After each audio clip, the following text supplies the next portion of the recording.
KK talks 1.0 और आज के इस बेहतरीन पॉडकास्ट में हमारे साथ हैं विवेक प्रेमी जी। आपका बहुत बहुत स्वागत है अपने इस छोटे से वैसे तो आपको एक परिचय की आवश्यकता नहीं है, लेकिन अपने व्यूअर्स के लिए एक छोटा सा परिचय मैं आपका चाहूंगा। मेरा नाम विवेक प्रेमी है और मैं शामली में ही जन्मा हूँ। यही सरस्वती विद्या मंदिर जो संघ के विद्यालय है, वहीं से मेरी शुरुआती मेरी शिक्षा हुई है। और मैं एक दुकानदार पृष्ठभूमि से आता हूँ। मेरे पिताजी एक छोटे से दुकानदार हैं और आर्य समाजी मेरा परिवार है। मेरी दादी मेरे दादा जो है आर्य समाजी थे जी। और बाल्यकाल का स्वयंसेवक हूँ। जब तीसरी कक्षा में पढ़ता था तभी से संघ की शाखा के माध्यम से मैं संघ का स्वयंसेवक बना था। फिर 2006 से सन 2020 तक मैंने विश्व हिंदू परिषद बजरंग दल के विभिन्न दायित्वों पर कार्य किया है। इस बीच में पूर्णकालिक भी रहा हूँ। गाजियाबाद, नोएडा, बुलंदशहर, हापुड़, मेरठ, ये सब मेरा पूर्णकालिक क्षेत्र रहा है। और 2020 में किन्हीं पारिवारिक दिक्कतों के चलते मैं पूर्णकालिक जीवन से वापस हुआ था और 2020 से अभी तक मैं भारतीय जनता पार्टी के कार्यकर्ता के नाते समाज में कार्य कर रहा हूँ। विवेक भाई, इस पॉडकास्ट को आगे बढ़ाने से पहले मैं थोड़ा सा आपकी एजुकेशन, आपका फैमिली बैकग्राउंड, कहाँ से आपकी एजुकेशन हुई, वो थोड़ा सा सफर जानना चाहूंगा। मैं शामली में जन्मा हूँ जी। मेरे पिताजी एक दुकानदार हैं। ठीक है। और मैं सरस्वती विद्या मंदिर जो आरएसएस के विद्यालय है, वहीं से मेरी शिक्षा, प्राथमिक शिक्षा हुई है। और मेरी माताजी और मेरा पूरा परिवार आर्य समाजी विचारों को मानने वाला है। जी। और आरएसएस और बजरंग दल से मैं किसी लक्ष्य को लेकर नहीं जुड़ा था। आरएसएस और विश्व हिंदू परिषद से जुड़ने के बाद मुझे लक्ष्य मिला। और अभी मैं भारतीय जनता पार्टी का कार्यकर्ता हूँ सन 2020 से। आरएसएस से आप, जैसे विद्यालय सब आरएसएस के हैं, तो आपको कैसे लगा? मतलब इन विद्यालय में जितने बच्चे पढ़ते हैं वो सब आरएसएस ज्वाइन नहीं नहीं, ऐसा कुछ नहीं है। आरएसएस के विद्यालय से आरएसएस के कार्यकर्ता का निर्माण नहीं होता जी। आरएसएस के विद्यालय से एक अच्छे व्यक्ति का निर्माण होता है। और उसी कड़ी में मेरा परिवार आर्य समाजी विचारों से जुड़ा हुआ था। और सरस्वती विद्या मंदिर में पढ़ना और आरएसएस जुड़ना दोनों अलग अलग चीजें थी। ठीक है। कुछ मेरे ट्यूशन पे और मेरी क्लास में कुछ बच्चे पढ़ते थे जिन्होंने से मुझसे संघ की शाखा का जिक्र किया। और एक उस समय संघ के कार्यकर्ता थे, उनका नाम था जयदेव जी। जयदेव जी संघ के कार्यकर्ता थे उस समय, शायद शाखा कारवा थे वो। तो जयदेव जी के माध्यम से मैं संघ की शाखा से जुड़ा था 2003 में। और शाखा से मैं एक्चुअल में जुड़ा तो खेल के लिए था। शाखा पे खेल खिलाते तो मैं खेल खेल के माध्यम जुड़ा था। लेकिन वहां पे खेल खिलाने का तरीका इस तरह का था कि वहां पे मैं धीरे धीरे वो उस खेल के माध्यम से जो मेरे अंदर राष्ट्रभक्ति, धर्म के प्रति सेवा, समाज के प्रति संभाव, इस प्रकार के विचार जो शाखा के माध्यम से मुझे मिले, फिर उन्होंने मुझे कार्यकर्ता बनाया। और फिर सन 2006 में बजरंग दल के काम के लिए किसी कार्यकर्ता की जरूरत थी। तो उस समय 2006 में संघ के नगर के प्रचारक श्री चंद्रशेखर जी थे। और विश्व हिंदू परिषद के जो यहाँ पर काम देखते थे उस समय श्री सुदर्शन चक्र जी और अरविंद गौतम जी थे। अरविंद गौतम जी हमारे बजरंग दल के संयोजक थे। वो अभी लंबी बीमारी के चलते उनका स्वर्गवास हो गया है। वो तो फिर उस समय 2006 में बच्चा ही था मैं, 7वीं कक्षा में पढ़ता था। अच्छा, ठीक है। और 7वीं कक्षा में पढ़ता था तो तब से फिर मैं बजरंग दल के काम के लिए मुझे भेजा गया। बच्चा था और शुरू में जब मुझे बजरंग दल के लिए भेजा गया तो बजरंग दल के पदाधिकारियों को भी शुरू में लगा कि एक बच्चे को भेजा जा रहा है तो इसका हम क्या उपयोग करेंगे। लेकिन धीरे धीरे फिर संगठन ने मेरे ऊपर काम किया, मुझे सिखाया, मैं बैठकों में आता जाता रहा। फिर 2009 में जब मैं 9वीं 10वीं कक्षा में पढ़ता होगा तो फिर मुझे पहली जिम्मेदारी बजरंग दल ने दी थी। वो जिम्मेदारी मुझे मिली थी क्लास प्रमुख, मेरी कक्षा का प्रमुख। ठीक है। फिर इसके बाद 1-2 साल बाद मुझे विद्यालय का प्रमुख बना दिया। फिर सन 2010 में मैं नगर का विद्यार्थी प्रमुख बना। और नगर विद्यार्थी प्रमुख के बाद सन 2012 में मैं बजरंग दल का जिले का सह संयोजक तो बना। आरएसएस और बजरंग दल ये दोनों अलग अलग हैं या एक ही हैं? देखिए, आरएसएस का काम है व्यक्ति निर्माण करना। ठीक है। आरएसएस व्यक्ति निर्माण करता है, और अन्य जो संगठन है, जो विचार परिवार के अन्य संगठन है, वो सभी कार्यकर्ता का निर्माण करते हैं। और वहां से एक राष्ट्र रक्त का निर्माण हुआ। फिर उसके रुचि और उसके स्वभाव के अनुसार उसको आवश्यक संगठन भेज दिया जाता है। तो क्या आपके अकॉर्डिंग जितने भी हमारा जो यूथ है, क्या उसको आरएसएस या बजरंग दल ज्वाइन करना चाहिए? बिल्कुल। बल्कि मैं तो कहता हूं कि बाल्यकाल में छोटे बच्चों को ही हर घर से कम एक बच्चा हमें उस पूरे परिवार के परिवर्तन के लिए, उस पूरे परिवार के वैचारिक परिवर्तन के लिए एक बच्चे को हमें संघ की शाखा के माध्यम से संघ का स्वयंसेवक बनाना चाहिए। अच्छा, जैसे आपने बताया कि संघ का सेवक बनाना चाहिए, तो उसका कुछ प्रोसेस होता है या सरस्वती विद्या मंदिर स्कूल्स में पढ़ने वाले बच्चे ही उसे ज्वाइन कर सकते हैं? नहीं, इसका संघ से जुड़ने का प्रोसेस जो है सिर्फ शाखा पे जाकर ध्वज प्रणाम करने से है।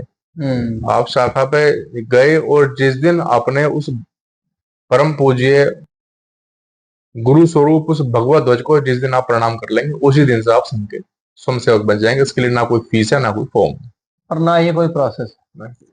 अच्छा, ये जो आपकी जो संघ है, ये हर सिटी, हर डिस्ट्रिक्ट, पूरे भारत में संघ का कार्य है, और भारत ही नहीं, अब भारत से बाहर भी अन्य देशों में भी राष्ट्रीय स्वयंसेवक संघ का अन्य अन्य नामों से काम है।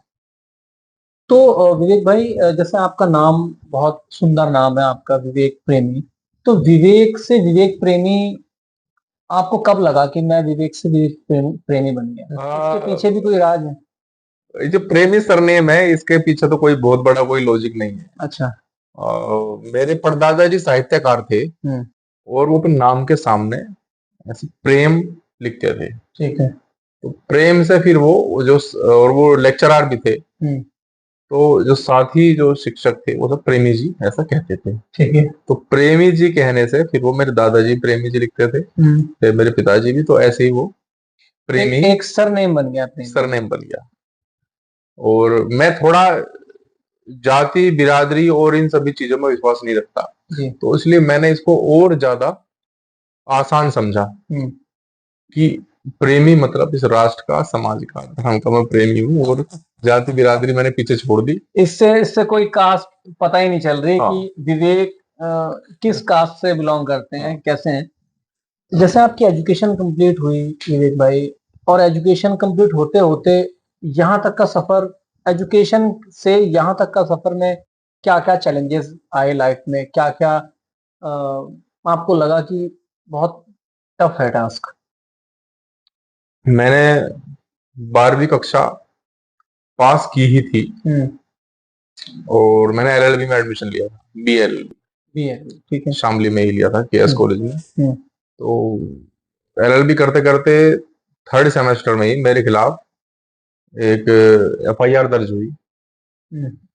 उस एफआईआर दर्ज होने के बाद मुझे सन 2014 में समाजवादी सरकार के द्वारा मुझे एनएस लगा कर जेल भेज दिया गया।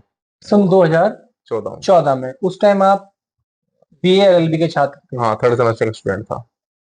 तो वो एलएलबी करते करते ही फिर वो जेल चला गया। जेल जाने के बाद 8 महीने जेल में बंद रहा, 2 सेमेस्टर छूट गए, एक्स लग गई पुलिस। और सबसे बड़ा बात ये थी कि जिस दिन मेरी अरेस्टिंग हुई, अगले दिन सुबह मेरा एग्जाम था, और मैंने पुलिस से बहुत रिक्वेस्ट की, मैं एग्जाम देना चाहता हूँ, लेकिन उस समय सरकार का इतना प्रेशर था, तत्कालीन नेताओं का, सत्ता का इतना प्रेशर पुलिस के ऊपर था, मुझे एग्जाम भी देने नहीं दिया।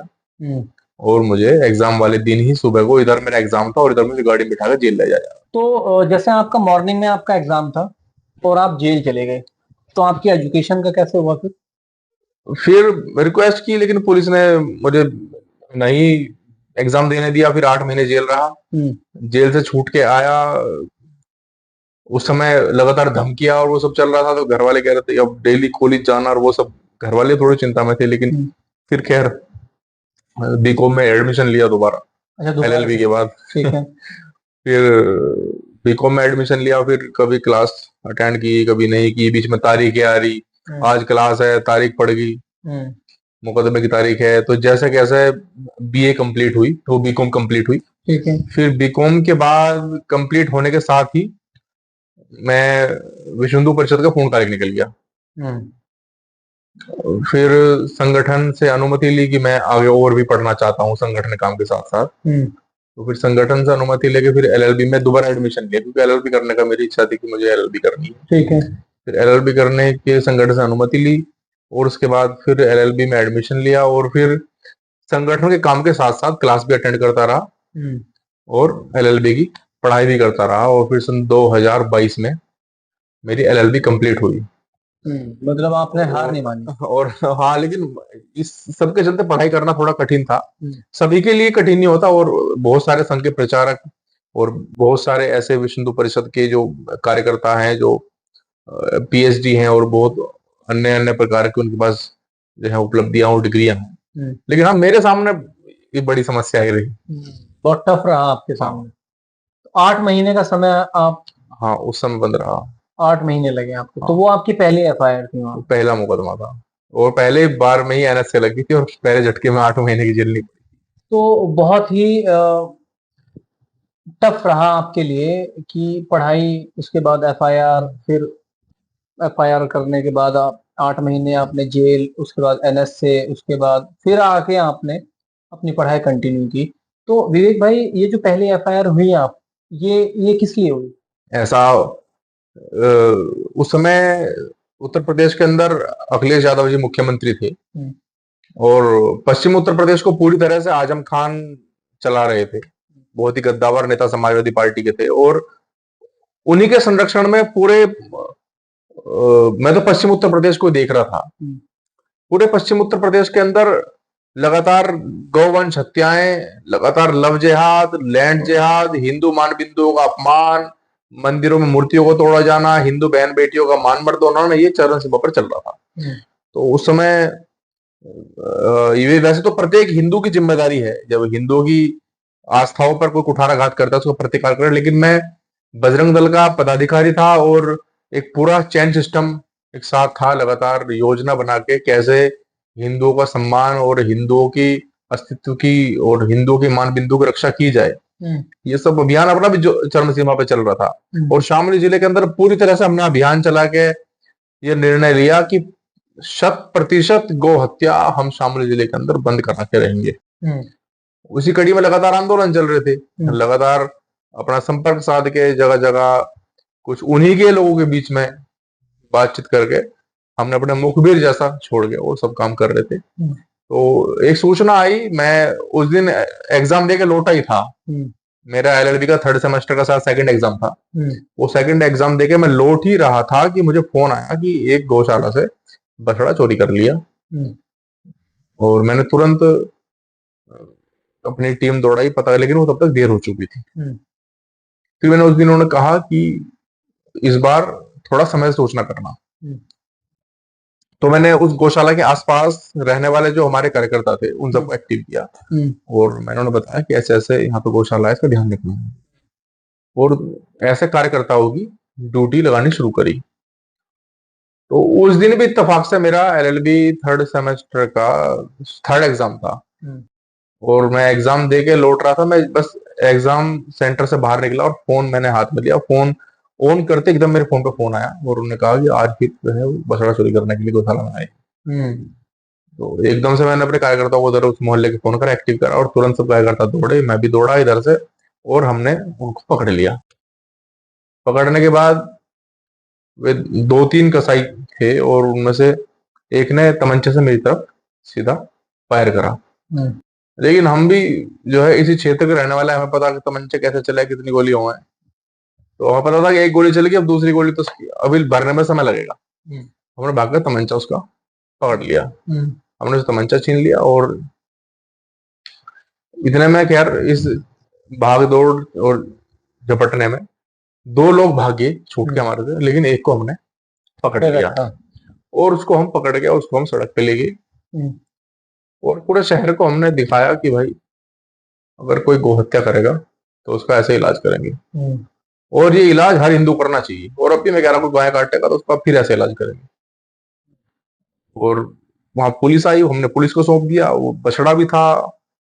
पुलिस ने एफआईआर दर्ज करी और उस व्यक्ति को पशु क्रूरता और इन सब धारा लगाकर उसको व्यक्ति को जेल भेज दिया। ठीक है। जेल भेजने के बाद सियासत एक्टिव होती है। अब समाजवादी के यहाँ के लोकल नेताओं को लगा कि अब ये तुष्टिकरण का समय है, मेरे खिलाफ भी एक फर्जी तरीके से एफआईआर दर्ज करा दी गई। एफआईआर दर्ज कराने के बाद फिर लगातार फिर पुलिस का प्रेशर, कभी सत्ता का प्रेशर कि तुम बजरंग दल छोड़ दो, समाजवादी ज्वाइन कर लो, ये कर लो, वो कर लो, सब लगातार ये बातें चलती रही।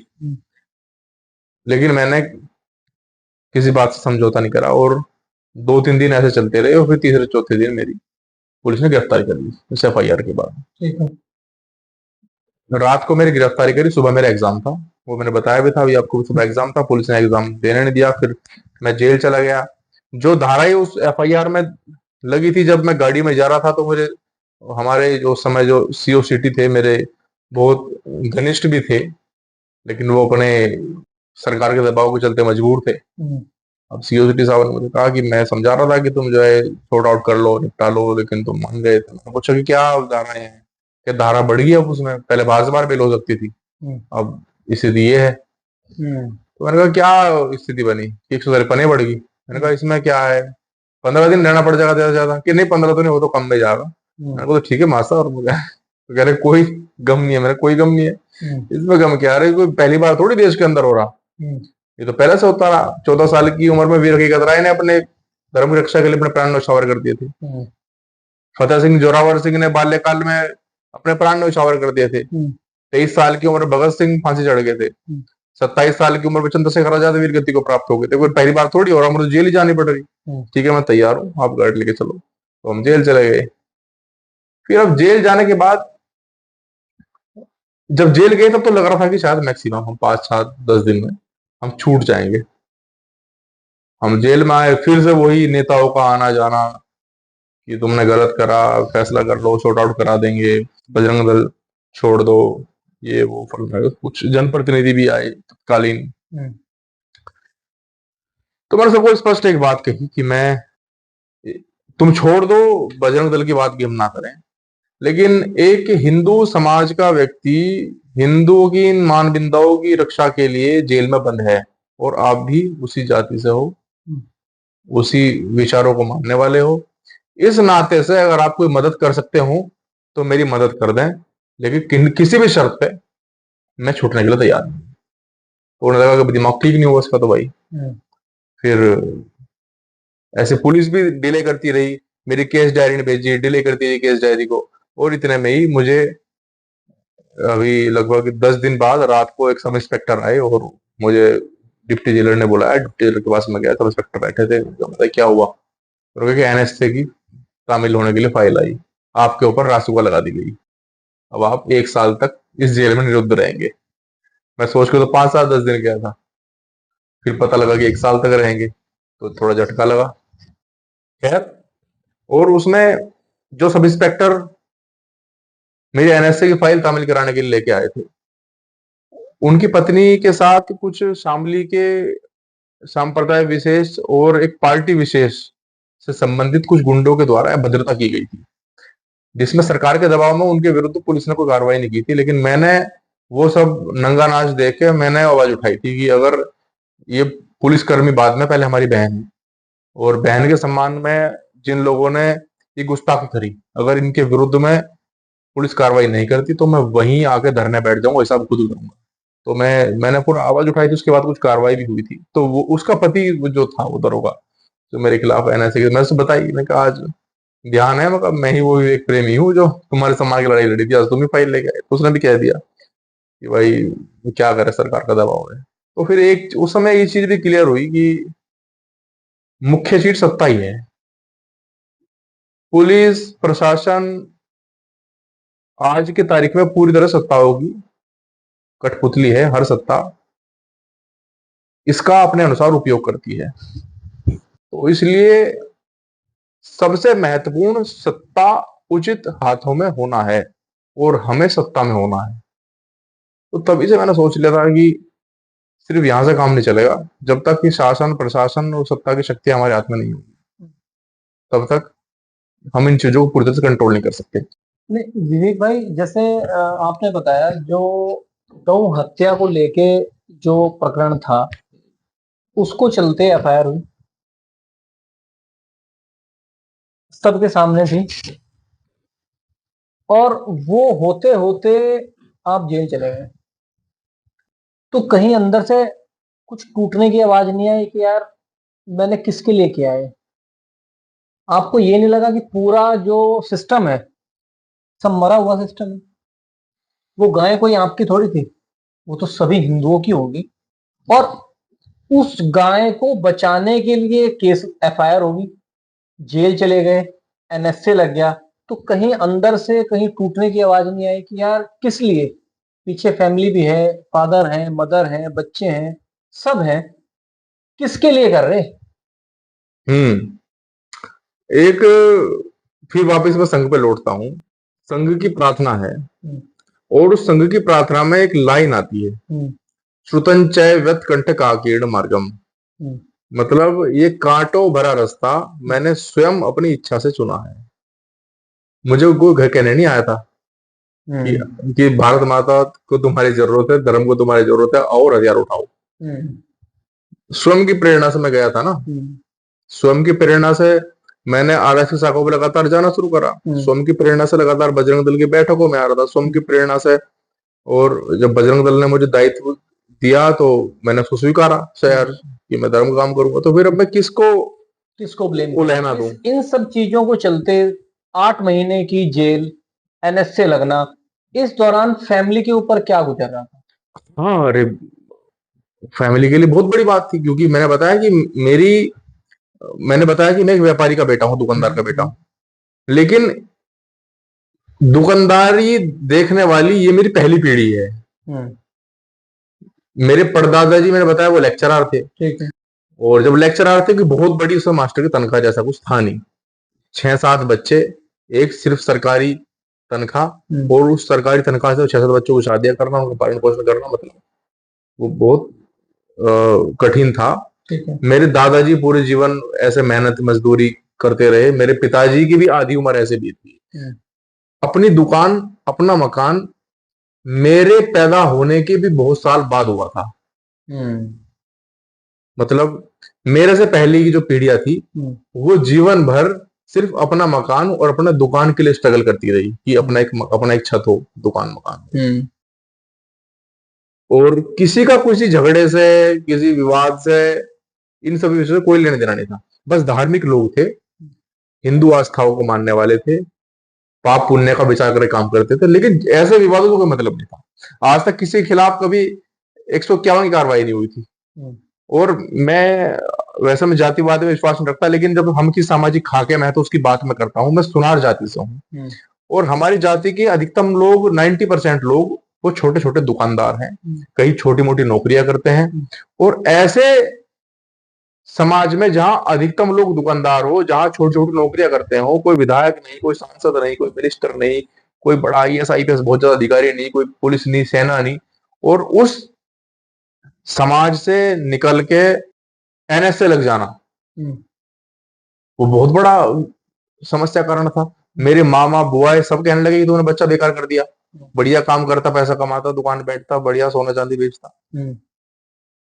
कोई ये कहने वाला नहीं था पूरी रिश्तेदारी में, घर वालों को, कि बहुत बढ़िया काम करा, तुम्हारा लड़का गौ माता की रक्षा करते हुए जेल में गया। हर आदमी ये कह रहे क्या करती है, क्या करती है, क्या करती है, बच्चा बिगाड़ दिया, बच्चा बिगाड़ दिया। हर आदमी क्रिटिसाइज करने वाला था। लेकिन ऐसी परिस्थिति में अपने परिवार का धन्यवाद करता हूँ, मेरी माँ एक बार दुखी नहीं हुई। जो सवाल जवाब जेल के अंदर उस समय सत्ता के नेता मेरे से कर रहे थे, वो घर जाके भी कर रहे थे कि जो है तुम्हारा 20 साल का लड़का है, 20 साल उम्र थी मेरी सिर्फ उस समय जब एनएसए लगी, तुम्हारा 20 साल का लड़का है, और जो है माफी वाफी मांग लो और तुम जो है निपटा लो, वरना फंस जाएगा। लेकिन मेरी माँ एक बार नहीं डरी। मेरी माँ ने कहा माफी, कैसी माफी? और मेरी माँ ने साफ कह दिया था कि नेताजी अब तुम भी संभल के रहना, ये जो घर में 3 गायें पल रही, रोज सुबह को 680 डंड मार के गाय का दूध वही पे फाड़ कर फेंक देगा तुम्हें। कभी ज्यादा चक्कर में पड़ो, उससे बात ना करिए जेल में जाके दोबारा में। मुझे तो कह भी दी वो बात। तो मेरी माँ भी डरी रही, जबकि अंदर से मैं समझता हूँ अपनी माँ को कि हर दिन दुखी भी होगी कि मेरा बेटा जेल में है। अच्छा, अकेला लड़का हूँ अपनी माँ का मैं, बस हम दो भाई बहन है। भाई विवेक भाई, ये तो मतलब एक सुनार फैमिली, एक सुनार फैमिली में पैदा हुआ विवेक प्रेमी, इतना जोश, इतना कट्टर, ये कहाँ से, मतलब आपके कोई बाबा जी, पापा जी या कोई और पूर्वज आपका इस स्वभाव के थे? मेरे दादाजी थोड़े कठोर स्वभाव के थे, लेकिन हाँ ऐसे सड़क पर उतर के और आंदोलन की भूमिका में, आक्रोशित भूमिका में होकर कभी धर्म की रक्षा करने जैसा स्वभाव वो किसी का नहीं था। ये तो परमात्मा की कृपा है। और मैंने बताया कि मेरी दादी दादा सब जो है आर्य समाजी थे, मेरी माता जी आर्य समाजी थी, तो उसमें बहुत बड़ा रोल कहीं ना कहीं मेरे घर का भी है, और फिर शिक्षा का भी है, और फिर बजरंग दल का भी है। जब छोटा था तो मैं अक्सर अपनी दादी के पास होता था, दादा दादी के पास अपनी। तो मेरी दादा दादी मुझे कभी बाबा भारती और कभी चंद्रशेखर आजाद, सरदार भगत सिंह, राम प्रसाद बिस्मिल, महाराणा प्रताप, छत्रपति शिवाजी महाराज, महर्षि दयानंद, महर्षि दयानंद, इन सब की कहानियां मुझे सुनाते रहते थे। तो क्योंकि छोटा था मैं, तो मैंने वे कहानियां रोज रोज रोज रोज रोज रोज इतनी सुनी कि मैं उन कहानियों को अपने अंदर आत्मसात कर लिया था। फिर सरस्वती विद्या मंदिर में छठी कक्षा में मेरा दाखिला हो गया, तो वहां पे भी एक पुस्तक थी नैतिक शिक्षा, और एक पुस्तक थी उसकी परीक्षा भी होती, उसकी पुस्तक का पूरी तरह नाम ध्यान नहीं मुझे, लेकिन उसकी परीक्षा होती थी संस्कृति ज्ञान परीक्षा। उसमें पूरी भारतीय संस्कृति की परीक्षा होती थी। तो वो परीक्षा मैंने हर बार उत्तीर्ण भी की, हर साल मैं उत्तीर्ण करता था उसमें, मेरे सर्टिफिकेट अब तक रखे मेरे पास, 6ठी 7वीं 8वीं की। तो उसमें भी वो सब मैं पढ़ रहा था, बंदा भी बैरागी, गुरु गोविंद सिंह, गुरु नानक देव जी, भगत सिंह। तो फिर वही चीजें संघ की शाखाओं पे, वही चीजें वहां घूमती रही। फिर उसके तुरंत बाद मैं बजरंग दल में आ गया। फिर हर बैठक में भगत सिंह की चर्चा, हर बैठक में राम प्रसाद बिस्मिल की चर्चा, हर बैठक में गुरु गोविंद सिंह की चर्चा, हर बैठक में छत्रपति शिवाजी महाराज की चर्चा, हर बैठक में बंदा वीर बैरागी की चर्चा, हर बैठक में बप्पा रावल की चर्चा, हर बैठक में इस तरह से क्रांतिकारियों की और हमारे महापुरुषों की चर्चा है। तो और ये सब घटनाक्रम जो है मेरी 6-7 साल की उम्र से लेके और ये 15-16 साल की उम्र तक के बीच का है, ये 10 सालों का। इन 10 साल तक मैं सबको इतना सुनता रहा कि, क्योंकि मैं हिंदू आस्थाओं को मानने वाले हम लोग हैं, और हिंदू आस्थाओं में पुनर्जन्म की व्यवस्था है। हम ये मानते हैं कि हम पुनर्जन्म हम लेते हैं। तो मैं कहीं ना कहीं अपने अंदर देखने लगा कि मैं कहीं भगत सिंह तो नहीं था पिछले जन्म में, मैं राम प्रसाद बिस्मिल तो नहीं था, मैं छत्रपति शिवाजी महाराज का वो हिंदू साम्राज्य को स्थापित करने का जो लक्ष्य था, वो जो अधूरा रह गया था अल्पायु में उनका स्वर्गवास होने के कारण, कहीं वो पूरा करने के लिए मैं तो नहीं आया। और महाराणा प्रताप अपने राज्य को आखिरी लड़ाई में प्राप्त नहीं कर पाए थे, उसमें महाराणा प्रताप को वीरगति को प्राप्त हो गए थे, तो कहीं महाराणा प्रताप का जो काम अधूरा रह गया था पूरा करने तो नहीं आया। तो कहीं ना कहीं मैं अपने अंदर वो सब कुछ देखने लगा। फिर ऐसे ही धीरे धीरे मेरा गेटअप डेवलप होता रहा, दाढ़ी रखना भगत सिंह के जैसा, कभी महाराणा प्रताप के जैसे, चंद्रशेखर आजाद को देखने लगा, ऐसे ही साधारण वेशभूषा पहनना। मुझे कभी किसी ने नहीं कहा कि तुझे चोटी रखनी ही है, तुझे कुर्ते पजामे पहनने ही है, तुझे धोती कुर्ता पहनना ही है, तुझे व्यायाम करना ही है, कोई ऐसी जबरदस्ती मेरे साथ थी। लेकिन वो सब कहानियों सुनते सुनते मुझे लगा कि नहीं, विवेकानंद का को पढ़ा। विवेकानंद ने कहा कि मुझे भारत को विश्व गुरु बनाने के लिए मुझे एक ऐसे 100 युवाओं की जरूरत है जिनका शरीर इस्पात का हो और हड्डियां डायनामाइट की हो। तो फिर वो भी प्रेरणा थी। फिर मैंने जैसे जीवन परिवर्तन राम प्रसाद बिस्मिल जी का देखा, पंडित राम प्रसाद बिस्मिल का, तो कहाँ वो एक शराब पीना और सिगरेट पीना, और कहाँ वो पहलवान क्रांतिकारी बनना, तो वो सब कुछ मेरे जीवन में आ गया। तो डेली सुबह 4 बजे उठना, व्यायाम करना, संघ की शाखा पे जाना, यज्ञोपवीत के प्रति मेरे अंदर आस्था हुई।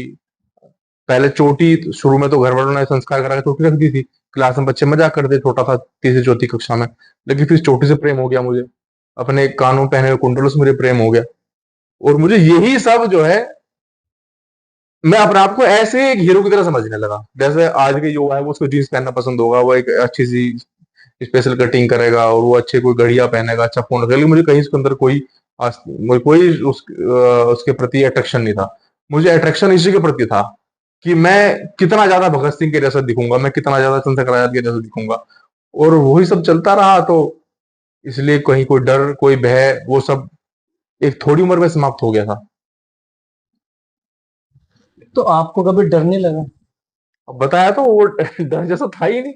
जब सीधा सीधा ये जान लिया कि पुनर्जन्म होगा और किसी अधूरे छूटे हुए काम को करने के लिए दोबारा जन्म लिया है, तो फिर क्या मृत्यु और क्या जीवन। बहुत संघर्षपूर्ण जीवन रहा और बहुत कम समय में आपने बताया कि 20 साल की एज में एनएसए लगी। और अभी एक क्रांतिकारी थे, उनका नाम था अशफाकुल्ला खां। वो राम प्रसाद बिस्मिल का प्रोडक्शन थे, मतलब वो क्रांतिकारी बनाने वाले राम प्रसाद बिस्मिल थे। तो अशफाकुल्ला खान ने एक शायरी लिखते थे, वो तो एक शेर उन्होंने लिखा था कि जाना है खाली हाथ मगर ये दर्द साथ ही जाएगा। जाना है खाली हाथ मगर ये दर्द साथ ही जाएगा, ना जाने किस दिन ये वतन आजाद वतन कहलाएगा। बिस्मिल हिंदू है, अभी ध्यान सुनो, बिस्मिल हिंदू है, कहते हैं फिर आऊंगा, आकर के या भारत माँ तुझको आजाद कराऊंगा। जी चाहता है मैं भी कह दूं, पर मजहब से बंध जाता हूं, मैं मुसलमान हूं, पुनर्जन्म की बात नहीं कह पाता हूं। हाँ, अगर मिल जाए खुदा कहीं तो अपनी झोली फैला दूंगा, और जन्नत के बदले मैं भी पुनर्जन्म ही मांगूंगा। तो ऐसे ये शेर और ये पढ़ने से तो मुझे लगा कि यार बहुत बड़ा सौभाग्यशाली कि हाँ, हिंदू जन्म, हिंदू आस्था में पैदा हुआ, पुनर्जन्म होगा। पहले भी मैं इस भारत भूमि पे जन्मा होगा, क्योंकि अंदर से होता है कि प्रेरणा इस तरह की है। और भविष्य में भी जब तक जीऊंगा ये सब काम करूंगा, और जिस दिन परमात्मा इस जीवन की लीला को समाप्त कर देगा, दोबारा फिर जन्म लूंगा, और फिर दोबारा भारत में वो सूर्य काम को फिर पूरा करूंगा। से मिलके एक बहुत पॉजिटिव एनर्जी का एहसास होता है, ऐसा आपको भी लगा कभी? अब वो एहसास तो आप करेंगे। आपको भी लगा कि आपको भी कहा और किसी ने? हाँ, अक्सर मुझे सुनने के लिए मिलता है। और बहुत कमाल की बात ऐसी, मुझे जब एनएसए जब मेरे ऊपर लगी, जी। तो मैं हाई कोर्ट में तारीख करके, और जज साहब ने मुझे डिक्लेयर कर दिया कि तुम जाओ, आतंकवादी हो। तो ऐसे में बाहर निकला, तो एक सीआईएसएफ के अंडर में हाई कोर्ट की सिक्योरिटी है। जी। हाई कोर्ट की सिक्योरिटी जो है सभी स्टेट्स में, वो स्टेट पुलिस नहीं करती, वो सेंट्रल फोर्सेस करती हैं। तो हाई कोर्ट के उस सिक्योरिटी के अधिकारी थे, वो एडिशनल एसपी रैंक के अधिकारी थे, अशोक स्तंभ कंधे पे था। तो मैं जैसे बाहर निकला, उन्होंने पूरी मेरा सब वो सुना कि मैं जज साहब से थोड़ा सा अड़ता रहा कि नहीं, अपनी बात पर अड़िग रहा कि हाँ मैं ही हूँ, मैंने करा, और कोई हिंदू आस्थाओं से ऐसे खिलवाड़ करेगा तो मैं लड़ूंगा उसके लिए, सरकार किसी की भी हो। तो वो सब वो सुन रहे थे। तो बाहर निकला तो उन्होंने कहा कि यार 20 साल का लड़का ऐसे बहस कर रहा हूँ, थोड़ा इम्प्रेस हुए इस चीज से। तो उन्होंने मुझे कहा कि क्या नाम है तुम्हारा? तो बड़ा तिलक था, और वो कुर्ते से जनेऊ छिरा था मेरा, चोटी थी, गले में ऐसे गमछा पड़ा हुआ था, मूछ दाढ़ी सब, कानों में ऐसे ये सब कुंडल थे। तो उन्होंने कहा क्या नाम है? मैंने कहा विवेक प्रेमी। पूरा नाम बताओ। मेरा ना विवेक प्रेम पूरा नाम है। नहीं, आगे बताओ ना। अरे तुम्हारे मस्तक पे एकदम परशुराम जैसा तेज है। तो मैंने उनका नाम पढ़ा, तो वो था द्विवेदी थे। तो मैंने कहा जी, आप जो जानना चाह रहे हो वो मैं हूं नहीं। आपका धन्यवाद कि आपने मेरे अंदर भगवान परशुराम के दर्शन करे, लेकिन मैं ब्राह्मण हूं नहीं, मैं तो एक अति पिछले समाज से हूँ। लेकिन मैं इनको नहीं मानता। तो अक्सर मैं सुनता हूँ कि चेहरे पे थे, लेकिन अब इस तेज का पीछे कारण बहुत ज्यादा तो मैं जानता नहीं, लेकिन हाँ, कहीं ना कहीं डेली का पूजा पाठ, मेडिटेशन, योग, ध्यान और परमात्मा से जुड़े रहना, प्रतिदिन नित्यम दिनचर्या, बस यही सब मैं समझता हूँ। मेरे जीवन में कोई व्यसन जैसा कुछ नहीं है। मैं ऐसा कुछ नहीं खाता, मेरा ऐसा कोई आचरण नहीं जिसे समाज को ना बता सकूं। मैं साधारण खाता हूँ, आपने देखा भी होगा, मैं कोल्ड ड्रिंक नहीं पीता, मैं चाय नहीं पीता, मैं शिकंजी दूध मट्ठा पीने वाला आदमी हूँ। मैं कभी जीवन में आज तक कभी गुटखा नहीं खाया, पान बीड़ी सिगरेट मांस मच्छी, आज तक जीवन में कुछ नहीं खाया। और बहुत लंबे समय तक तो मैंने चीनी, लाल मिर्च और सभी प्रकार का पैकिंग वाला फूड भी छोड़ के रखा बहुत साल तक। लेकिन अब थोड़ा थोड़ा सा मैंने अपने आप को थोड़ा समाज के प्रति न्यूट्रल करा, क्योंकि बहुत जगह जा रहे तो कहीं कभी कभी चाय पीनी पड़ रही थी, कभी कभी कोल्ड ड्रिंक तो कभी कभी ले लेता हूँ, लेकिन हाँ, मैं कभी अपनी मर्जी से अपने शौक से कभी कोल्ड ड्रिंक चाय नहीं पीता। शायद ये वाला जो कॉन्सेप्ट आया कि आप पे एनएसए लगी और एक वर्ड आया आतंकवादी, तो क्या दिमाग में आया उस टाइम? दिमाग में जो चीज आ रही थी तो थोड़ा कष्ट भी उसके प्रति था। मैं देख रहा था कि जब मेरी एनएसए क्वैश हुई, एनएसए समाप्त की गई भारत सरकार के द्वारा, तत्कालीन गृह मंत्री श्री राजनाथ सिंह जी के हस्तक्षेप से मेरी एनएसए खत्म हुई थी और राम नाईक महामहिम उत्तर प्रदेश के राज्यपाल थे। उन सभी के प्रयास से और हस्तक्षेप से और ठीक फीडबैक जब लोकल से गया जनप्रतिनिधियों के द्वारा, जो भारतीय जनता पार्टी के थे, संघ के हमारे वरिष्ठ पदाधिकारी थे, विश्व हिंदू परिषद के वरिष्ठ पदाधिकारी थे, उन सभी के द्वारा जब पॉजिटिव फीडबैक दिया गया तो उनके द्वारा एनएसए क्वैश की गई। तो उस समय पूर्व गृह मंत्री श्री दिग्विजय सिंह जी के द्वारा मेरे ऊपर एक टिप्पणी की गई कि भारतीय जनता पार्टी की सरकार ने एक भगवा आतंकी को छोड़ दिया। थोड़ा कष्ट भी मुझे हुआ कि क्या इस देश के अंदर, भारत देश के अंदर, जहां गायें इस भारत की आत्मा है और भारत के प्रत्येक हिंदू की आस्था का विषय है, उस गाय की रक्षा के लिए, और सिर्फ हिंदू भावना नहीं, हमारे उत्तर प्रदेश के कानून में गौ हत्या अपराध है। मैंने भी कानून का पालन कराने का प्रयास करा और उसके बावजूद मुझे आतंकवादी कहा गया। लेकिन फिर जब जेल से छूटा और मैं समाज के लोगों से मिला तो फिर मैंने फिर इन चीजों को सोचना छोड़ दिया कि समाज के द्वारा मुझे इतना प्रेम मिला, कहीं ना कहीं। अभी आपने जो कहा था विवेक से विवेक प्रेमी कब बने, तो विवेक से विवेक प्रेमी तभी बने, इन नालायकों की जो टिप्पणियां थी, उन नालायकों की टिप्पणियों के बाद जब समाज के जो सकारात्मक सोच वाले लोग हैं, जब वो सामने मेरे पक्ष में आने शुरू हुए, उसके बाद जब कुछ संतों के द्वारा, कुछ बजरंग दल के हमारे वरिष्ठ पदाधिकारियों के द्वारा, कुछ हमारे जनप्रतिनिधि जो भारतीय जनता पार्टी के थे उनके द्वारा, और कुछ और सामाजिक लोगों के द्वारा जब मेरे पक्ष में टिप्पणियां आनी शुरू हुई, तो तब थोड़ा संतोष मिला कि चलो ठीक है, कुछ नालायक तो हैं लेकिन बहुत सारे लोग मेरे विचारों को समर्थन करने वाले भी हैं। लेकिन हाँ, आज भी और पहले भी एक बहुत बड़ा हिंदू समाज में तबका ऐसा है जो एक्चुअल में उनका होना ना होना बराबर है। कहीं गाय कट रही उन्हें कोई मतलब नहीं है, कहीं मंदिर टूट रहा उन्हें कोई मतलब नहीं है, कोई भारत के टुकड़े करने की बात करता है उन्हें कोई मतलब नहीं है, कोई भारत माता को गाली देता है उन्हें कोई मतलब नहीं है, कोई भारत और पाकिस्तान के बीच बीच बीच में जो संघर्ष चलते हैं उसमें कोई पाकिस्तान की तारीफ करता है, उनसे उन्हें कोई मतलब नहीं है। तो जब तक हम समाज के उस सोए हुए तबके को हम नहीं जगाएंगे तब तक हम पुनः अखंड भारत और हिंदू राष्ट्र की स्थापना नहीं कर सकते। तो इसके लिए आवश्यक ये है कि समाज का जो पहला घटक है, समाज के निर्माण का जो पहला घटक है वो मैं स्वयं हूं। व्यक्ति से समाज बनता है, तो एक एक व्यक्ति को स्वयं जागना और फिर नियमित इस जन जागरण की प्रक्रिया को अपनी सामर्थ्य के अनुसार चला के रखना। मेरे पास ये जो राष्ट्रवाद और धर्म का भाव जो मुझे विरासत में शिक्षा से, संघ के द्वारा, परिवार के द्वारा, स्कूल के द्वारा जो मुझे मिला है, ये मुझे आगे अग्रसित करना। और जब तक हर व्यक्ति इस जिम्मेदारी को समाज के जन जागरण काम शुरू कर देगा तो फिर पूरा समाज जाग जाएगा। अच्छा विवेक भाई, एक क्वेश्चन और है कि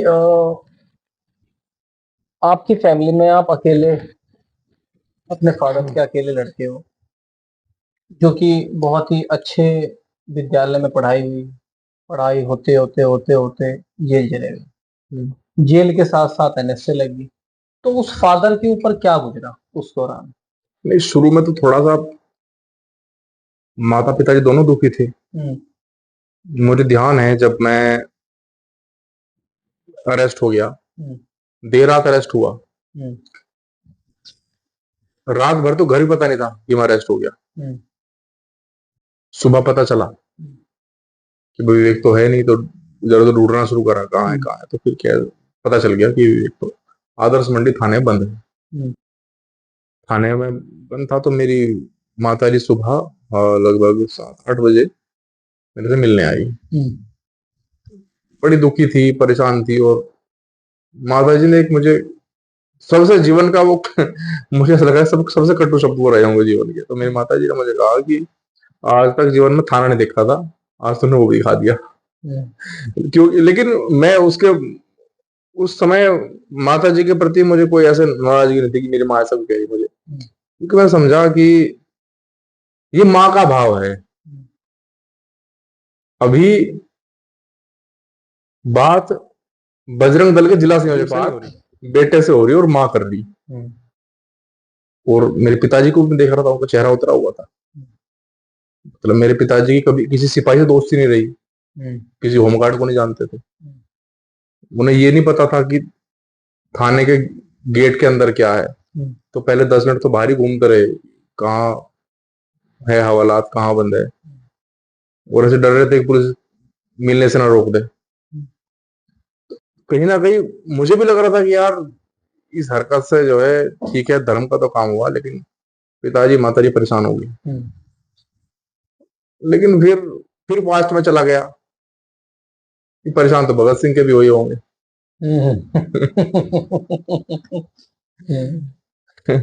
और फिर मन में ऐसे ही हंसते हंसते सोच रहा था कि ठीक है, अब भुगतो, कहानी भी तुमने सुनाई थी।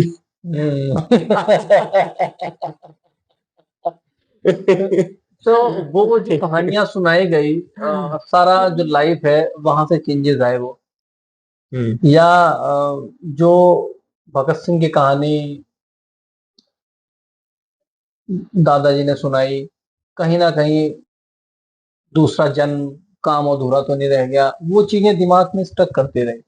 हाँ, और फिर बता ना, वो स्टक लगातार, ये परमात्मा की कृपा मेरे ऊपर थी कि बैक टू बैक वो माहौल मिलता। कहीं ना कहीं मैं समझता हूँ कि इसके पीछे परमात्मा की बड़ी कृपा मेरे ऊपर रही। पहले घर आ रहे समाजी, माता पिताजी, मेरे दादा दादी सब आर्य समाजी थे। उसके बाद आगे चला तो आरएसएस का विद्यालय मिल गया, संघ की शाखा मिल गई, और 7वीं जूनियर हाई की परीक्षा 8वीं क्लास तक पूर्ण की, इसी के साथ बजरंग दल मिल गया। फिर उसी में ही आगे चलते रहे। फिर बजरंग दल के प्रांतीय, अखिल भारतीय, क्षेत्रीय स्तर के प्रांत के पदाधिकारी वो सब मिलते रहे, संपर्क होता रहा, आगे बढ़ता रहा। आंदोलन हुए तो बजरंग दल ने हाथ पकड़ के रखा, मेरा साथ नहीं छोड़ा, वो मन पक्का रहा। फिर पूर्णकालिक बन गया। तो मतलब बैक टू बैक वो सब चलता रहा। और एक और अभी हंसोगे सुन के, मेरी पत्नी भी जिस परिवार से आई वो परिवार की समाजी है। तो अब फिर वही। तो विवेक भाई, कहीं ना कहीं ये सब चीजें प्लानिंग से तो नहीं हो रही? हाँ, लगा कि सब कुछ प्लान है पहले? हाँ बिल्कुल, अब तो बिल्कुल लगता है कि जीवन में सब कुछ, ये पहले परिवार मिला, फिर संघ मिल गया, फिर बजरंग दल मिल गया, ऐसा विद्यालय मिला। तो ये सब कुछ कहीं ना कहीं ऐसा लगता है कि परमात्मा का सब रचा हुआ है, पूरा प्लान था परमात्मा की, इसको सब कुछ देना है, और ये सब माहौल वो देते जा रहे हैं। इसीलिए अब मैंने ज्यादा चिंता छोड़ दी। किस उद्देश्य से आए आप? जब इस देश के अंदर भगत सिंह जी लड़ रहे थे, तो उस समय देश के सामने चुनौती अंग्रेज थे। शिवाजी महाराज, महाराणा प्रताप, बप्पा रावल, बंदा बिर बैरागी, गुरु गोविंद सिंह, ये सब जब लड़ रहे थे, उस समय देश के सामने चुनौती मुगल थे। आज मैं समझता हूं जो सबसे बड़ी चुनौती हमारे सामने है वो सोया हुआ हिंदू है। उस सोए हुए हिंदू को जगाना, और उसके बाद इसी के पैरेलल जो सबसे बड़ी चुनौती है वो सामाजिक असमानता। और उस सामाजिक असमानता के चलते फिर आर्थिक, राजनीतिक, शैक्षणिक सभी प्रकार की असमानता जो और समाज के अंदर आ रही। तो अब अपनी पूरी पूरी ताकतों का उपयोग मैं इन 2 कार्यों के लिए करता हूं बस। कैसे समाज के अंदर समानता का भाव है और कैसे सोया हुआ हिंदू जागे। और हर आदमी को बस आज यही काम करने की जरूरत है। बस इतना काम करो और उसके बाद सब कुछ खुद होगा, सब कुछ पायलट मोड पे होगा। तो इसी एक एम के साथ विवेक प्रेमी, इस उद्देश्य के साथ आप अपना जीवन यापन कर रहे हैं। तो बहुत बड़ा टारगेट लेके चल रहे हैं। आपको लग रहा है कि सोया हुआ हिंदू जाग जाएगा? हाँ, इस सोए हुए हिंदू को जगाने का काम तो बहुत समय से चल रहा, लेकिन आज इस आधुनिक युग में ये काम परम पूज्य आद्य सर संचालक डॉक्टर हेडगेवार जी के द्वारा शुरू हुआ था सन 1925 में। ठीक है। उसके बाद बहुत सारे कार्यकर्ताओं का निर्माण हुआ। हजारों लाखों करोड़ों लोग इस काम पे लगे हुए हैं, उनमें से मैं भी एक हूँ। अच्छा विवेक भाई, कभी आपको लगता नहीं कि यार ट्रैक गलत पकड़ ली? नहीं, कभी एक वो भावना पैदा नहीं होती कि यार मैं ही क्यों, कहीं कुछ भी गलत होगा तो मैं ही क्यों? ये कभी भावना पैदा नहीं होती दिमाग में? देखो, भगवान श्री कृष्ण ने एक बात कही कि यदि तुम्हारे सामने कोई अपराध कारित हो रहा और आप उस अपराध को किसी भी कीमत पर रोकने में सक्षम है, तो आपको उसके लिए प्रयास करना चाहिए। और जो व्यक्ति उस पाप, उस अपराध, उस अन्याय के विरुद्ध शक्तियां होने के बावजूद यदि प्रयास नहीं करता, तो ये प्रकृति उसकी शक्तियों को छीन कर देगी। तो भी ध्यान रखो कि जो लोग आज सामने बैठ के इस अन्याय, पाप, अपराध को देख रहे, ये लोग ऐसे समाप्त हो जाएंगे। वही बचेगा जो लड़ेगा। और अपराध को देख के, पाप अन्याय को देख के अपनी ही नजरों में लज्जित हो गया जीवन जीना, वो जीवन नहीं है। मेरे सामने कहीं किसी लड़की को छेड़ दिया गया, मेरे सामने गाय काट दी गई, मेरे सामने किसी व्यापारी की जबरन गुंडों के द्वारा दुकान छीन ली गई और मैं चुप बैठ कर देखता रहूं और फिर रात को बैठ के अपनी नजरों में, अपनी पत्नी नजरों में लज्जित होता रहूं कि मैं देखता रहा था, उस जीवन में कोई मतलब नहीं है।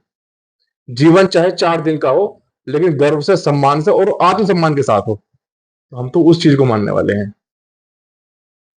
उससे फायदा क्या हुआ? फायदा कुछ नहीं है, मेरी आत्मसंतुष्टि तो है।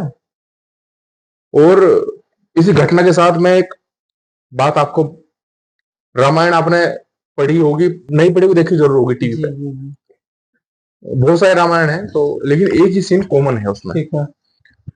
रावण माता सीता का हरण करने के लिए आया। ठीक है। हरण कर लिया, जबरन उठा के ले गया। तो जब माता सीता को पुष्पक विमान में रावण बिठा कर ले जा रहा था, हाथ में तलवार थी, पुष्पक विमान था, माता सीता बचाने के लिए आवाज लगा रही थी, तो वहां से एक बूढ़ा गिद्ध जा रहा था। उस बूढ़े गिद्ध का नाम था जटायु। उस बूढ़े गिद्ध ने देखा कि उसे नहीं पता था कि माता सीता है या ये रावण है, क्या है, कुछ नहीं पता था। उसे बस एक चीज समझ में आई कि एक नारी का हरण हुआ है। और भले ही समझ में ना आया हो कि रावण है, महाराजा है, लेकिन एक चीज समझ में तो आ रही थी कि हाथ में शस्त्र है, पुष्पक विमान पे सवार है, लंबा चौड़ा आदमी है, नारी का हरण कर लिया, तो इसका मतलब ताकतवर तो है। और तुम बूढ़ा आदमी, उसे पता था कि लड़ेगा तो मारा जाएगा, लेकिन उसके बावजूद जटायु लड़ा। और लड़ने का परिणाम ये हुआ जो उसने सोच रखा था, जटायु का पंख कटा, जटायु नीचे गिरा और उसी कारण जटायु की मृत्यु हुई। लेकिन आपको क्या लग रहा है कि जटायु का वो प्रयास विफल हुआ? नहीं हुआ। फिर उसके बाद भगवान श्री राम, भगवान लक्ष्मण और सभी लोग ढूंढते हुए जब चल रहे थे, तो रास्ते में बूढ़ा गिद्ध मिला। उस बूढ़े गिद्ध से ही रास्ता पता चला था कि उस दिशा में एक व्यक्ति एक नारी का हरण करके ले जा रहा था। मैंने उसको देखा, तो फिर उसे कहा, कुछ जनता के चलते हुए लोगों ने, जो सोए हुए हिंदू आज के जो हैं, अरे बूढ़े तुझे क्या जरूरत थी लड़ने की, मारा गया, चुप रहता। अरे जिसकी पत्नी थी अपने आप वो देखता, तेरी क्या लड़ाई थी, मारा जाएगा। तो जटायु ने कहा कि हाँ मुझे पता था, कि मैं लड़ूंगा तो मारा जाऊंगा, लेकिन अगर अपने सामने इस नारी का हरण होते हुए देखता रहता और ये नारी को हरण करके ले जाता और मैं ना लड़ता, तो ये इतिहास कहता कि एक नारी का हरण हो रहा था, ये बुढ़ा खड़ा देखता रहा। अब इतिहास ये कहेगा कि बुढ़ा लड़ते लड़ते मर तो गया, लेकिन अन्याय अपराध देखा नहीं। और जब उस समय भी बुढ़े भी लड़ रहे थे, आज हम सक्षम हो गए, और इस जवानी की उम्र में भी अगर हम ना लड़े तो फिर ये जीवन बेकार है। और आज जो लड़ रहे, ऐसा बिल्कुल नहीं है कि मैं जो जिस लक्ष्य को लेकर चल रहा हूं उस लक्ष्य को अपने रहते रहते अपने जीवन में प्राप्त करके जाऊंगा, ऐसा आवश्यक नहीं है। लेकिन आज जो करके जाऊंगा उसको मेरे बाद ही अगली पीढ़ियां देखेंगी, और परमात्मा से प्रार्थना करूंगा कि हे परमपिता परमात्मा, कि मुझे दोबारा इस भारत भूमि पे जन्म देना, और जो काम छोड़ के जाऊंगा फिर दोबारा मुझे दे देना। बहुत सुंदर विचार सर। विवेक भाई, ये जो चीजें है ना, ये जो आपके अंदर ये जो मोटिवेशन है, ये मुझे ऐसा लगता है कि इस मोटिवेशन से बहुत ज्यादा जो यूथ है वो इम्प्रेस होता होगा। हाँ, क्योंकि जोश है, ये जो आपने जटायु वाली अभी बात बताई कि एक अपना एक सेल्फ रेस्पेक्ट भी है, मैं नहीं देख सकता, या वो चीजें दिमाग में घूमती रहती होंगी कि मेरे सामने आज ऐसा हो रहा था। आज जिस 7-8 मुकदमे जो भुगत रहा, ये सारे वही तो है। मेरी कौन सी लड़ाई? अब 2013 से मुकदमे लिखने शुरू हुए थे, मेरी कोई लड़ाई नहीं थी, सारे ऐसे ही मामले हैं। किसी की लड़की छिड़ी, लड़की किसी की छिड़ी, हुआ किसी लड़की की शादी भी होली, बच्चे होली, अपने घर से आराम से लड़ी, मुकदमा में चल रहा, जिनको लड़की छेड़ा वो पेल दिया, FIR दर्ज होगी। जिसमें NSA लगी, वो तो गाय भी तो उधार होनी थी कि मैं कल दूध ही पी लेता उसका। वो गौशाला भी किसी और की देश चला रहा था, गौशाला मेरी नहीं थी, गौशाला किसी की, गाय किसी की, हमने पेल दिया, NSA की, जेल चले गए। अब फिर जेल जाना पड़ा थोड़े दिन पहले, वे दुकानें किसी और की थी। बस मन में एक ये भाव था, मैं कहा भाई अन्याय अगर हमारे सामने हो देखेंगे नहीं। तो विवेक भाई, इतने सारे मुकदमे साथ हैं जो कि समाज के लिए, समाज के हित के लिए, जिसमें अपना खुद का कोई स्वार्थ छिपा ही नहीं है। अभी आप भारतीय जनता पार्टी के भी साथ आप कार्यरत हैं, तो भारतीय जनता पार्टी में आने वाले समय में आप अपने आप को कहाँ देखते? देखिए, अभी मेरा क्या दायित्व का निर्धारण होगा वो तो पार्टी तय करेगी, लेकिन हाँ, जब राजनीतिक दल में आ गया तो कुछ ना कुछ ऐसे दायित्व का इच्छा लेके मैं आया हूं कि जिस दायित्व पे आकर मैं समाज के सीधे सीधे अपने कलम की ताकत से काम करा सकूं। तो मेरे लक्ष्य तो राजनीति के उच्चतम पदों पर जाने तक के हैं, लेकिन हाँ, शुरुआत की अगर बात करूं तो मैं 2027 में अपने आप को शामली विधानसभा से विधायक के रूप में देखता हूं। बाकी पार्टी की क्या इच्छा है उसके ऊपर डिपेंड करता है। विवेक भाई, यदि मैं इस विधानसभा की बात करूं तो इस विधानसभा को एक्चुअल में किस चीज की जरूरत है?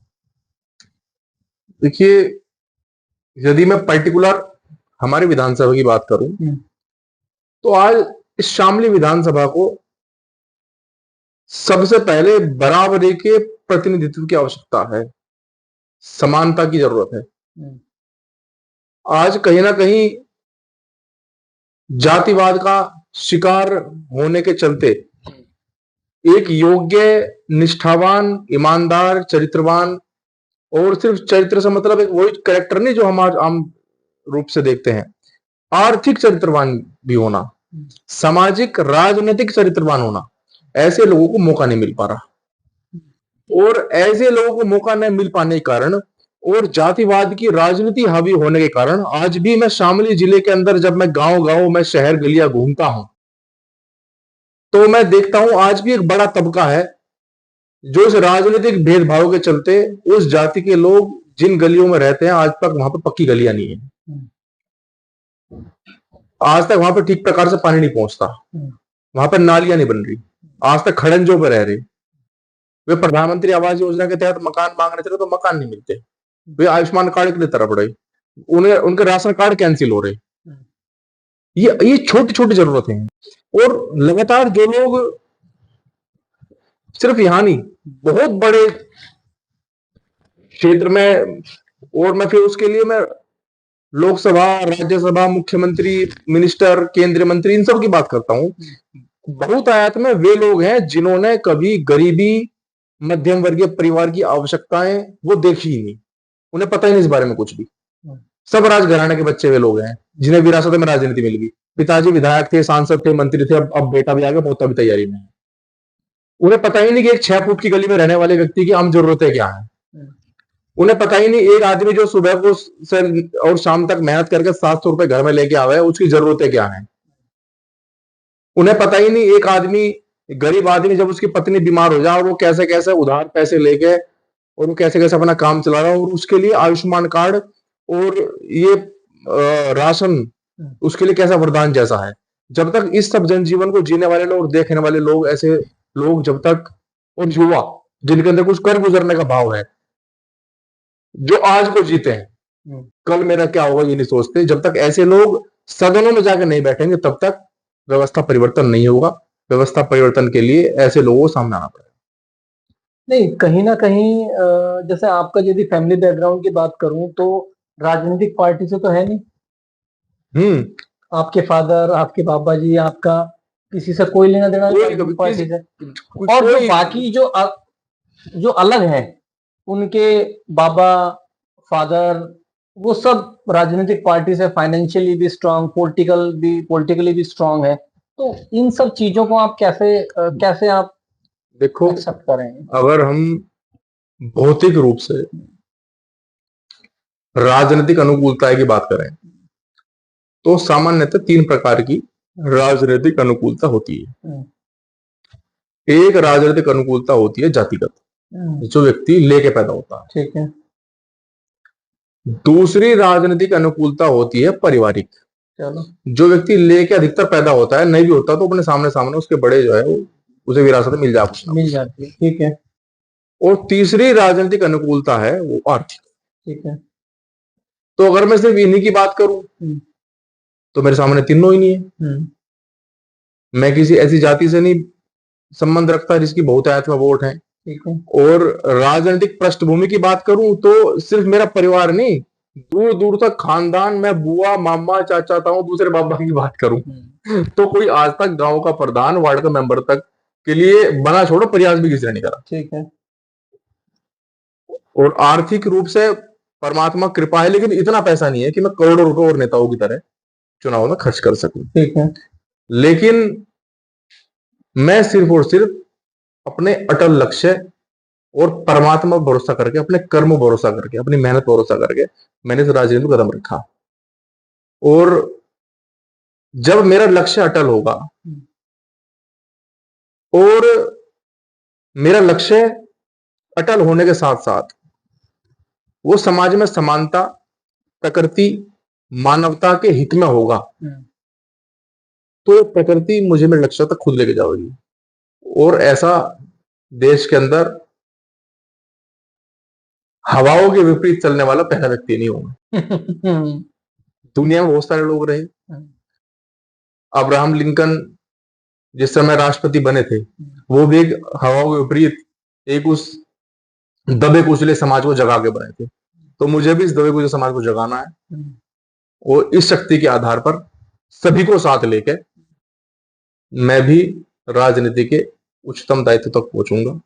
इसके लिए मेरा पूरा प्रयास है और आप सब जैसे भाई इसमें मेरा सहयोग करेंगे ऐसे मैं अपेक्षा करता हूं। बहुत बहुत ही सुंदर विचारों के साथ आज अपने स्टूडियो में है विवेक प्रेमी जी। इस पॉडकास्ट को आप लोग एंड तक देखना, बहुत ही बेहतरीन पॉडकास्ट आज शूट हुआ है विवेक जी के साथ और बहुत ही मोटिवेशनल, बहुत ही संघर्षपूर्ण जीवन अब तक का रहा है और अब भी अपने एम पर अडिग है और 2027 के लिए पूरी प्लानिंग। विवेक सर, जो आजकल का जो यूथ है उसके लिए आपका क्या संदेश रहेगा? आजकल के यूथ के लिए मेरा संदेश ये है, एक तो हम सभी अपने समय का सदुपयोग करें। हमारे सामने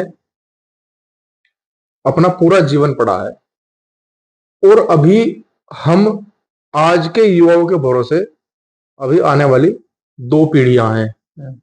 मतलब एक जो अभी हमारे साथ जुड़ने वाली है और एक जो अभी हमारे साथ जुड़ी हुई है। तो हमें हर कदम अपने जीवन में बहुत सोच समझ के और पाप पुण्य सही गलत का विचार करके उठाना चाहिए। क्योंकि ये सब बात मैं इसलिए कह रहा कि आज रील और इंस्टाग्राम यूट्यूब ये सब देख के हमारे कुछ लोग समाज के वो युवाओं को बहकाने का काम कर रहे। तो मैं उन युवाओं से कहना चाहूंगा कि जो यूट्यूब और रील और सब जो हम देख रहे उस सब में अगर कुछ गलत हो गया तो वहां पर रिटेक का ऑप्शन है, लेकिन लाइफ में रिटेक का ऑप्शन नहीं है। तो रील और रियल में एक तो फर्क समझे। और आज हमारे समाज के सामने बहुत बड़ी युवाओं के सामने चुनौती नशा है। नशे को लेकर मैं हर दिन प्रयास कर रहा हूं और मैं आने वाले समय बड़ा अभियान चला के इसके लिए काम करूंगा और मैं कर भी रहा हूं। तो सभी युवाओं से मेरा एक आग्रह है कि ये नशा हमारे देश के लिए, आपके परिवार के लिए, आपके व्यक्तिगत जीवन के लिए बहुत बड़ा अभिशाप है। आप सभी नशे से बचें। इस देश को, भारत माता को आपकी जरूरत है। ये शरीर सिर्फ आपकी संपत्ति नहीं है, ये देश की, समाज की, आपके माता पिता और आपके परिवार की संपत्ति भी है। तो आप यह विचार करके अपने शरीर के साथ व्यवहार करें। और दूसरा, इसी के साथ में उन सभी लोगों को जो नशा परोस के हमारे देश की युवा पीढ़ी को बर्बाद करने का काम कर रहे हैं, उनको भी मेरा एक संदेश है कि आप हो सकता है बहुत चतुर हो और अपनी चतुराई के चलते आप अभी तक नहीं फंसे, कानून के शिकंजे में नहीं आए, लेकिन आप ये ध्यान रखना, आप जो ये पाप कर रहे और भगवान की लाठी में आवाज नहीं होती। यदि आप कानून से बच गए लेकिन आप भगवान से नहीं बच पाओगे। तो यही मेरा संदेश आपके चैनल के माध्यम से हमारे देश के युवाओं को है। विवेक सर, आपका आइडियल कौन है? यदि मैं पॉलिटिकल या राजनीतिक की दुनिया में चलूं तो आप किसे अपना आइडियल मानते हैं? देखिए, पॉलिटिक्स में मेरे सबसे बड़े आइडियल माननीय प्रधानमंत्री श्री नरेंद्र मोदी जी, क्योंकि जो राजनीतिक प्रतिकूलता मेरे सामने है वो उनके सामने भी थी।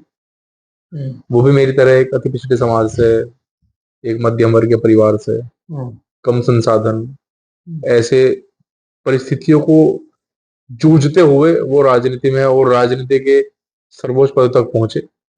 और उनका आचरण, उनके अंदर राष्ट्र के प्रति समर्पण, राष्ट्र के प्रति प्रेम, और जिस प्रकार से वो हमारे देश के अंदर महिलाओं के लिए, अति पिछड़ों के लिए, दलितों के लिए और हर दबे कुचले समाज के उत्थान के लिए जिस प्रकार से वो कार्य कर रहे, वो सब मुझे प्रेरित करता है और मैं उनसे प्रेरणा लेकर राजनीति में आगे बढ़ने का प्रयास कर रहा हूँ।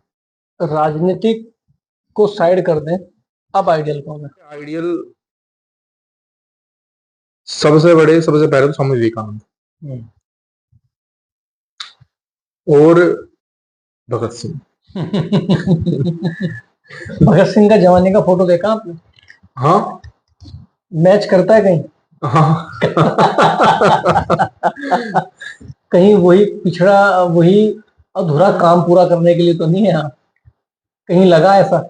हाँ, अक्सर बहुत बार लगता है ऐसा।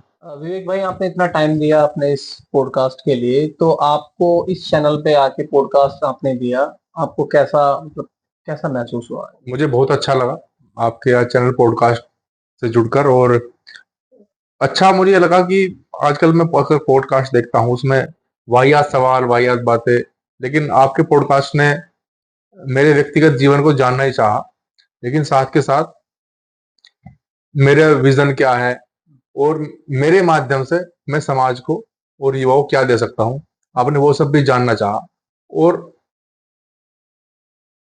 आपके चैनल के माध्यम से मैं आपकी और भी वीडियो देखता हूँ, कहीं ना कहीं आप एक विचारों के साथ समाज के अंदर एक अच्छा संदेश देने का काम भी कर रहे हैं। तो ये मुझे आपके चैनल के साथ अच्छा लगा और बहुत बहुत आपको शुभकामनाएं। आपका चैनल बहुत आपको भी आगामी शुभकामनाएं 2027 के लिए भी। और इतना समय आपने इस पॉडकास्ट में दिया। आज अपने स्टूडियो में थे विवेक प्रेमी जी। इस वीडियो को आप लोग लास्ट तक देखना। बहुत ही मोटिवेटेड, बहुत ही संघर्षपूर्ण जीवन विवेक जी का रहा है। और चैनल को ज्यादा से ज्यादा आप लोग सब्सक्राइब कीजिए, शेयर कीजिए और लाइक कीजिए। बहुत बहुत धन्यवाद।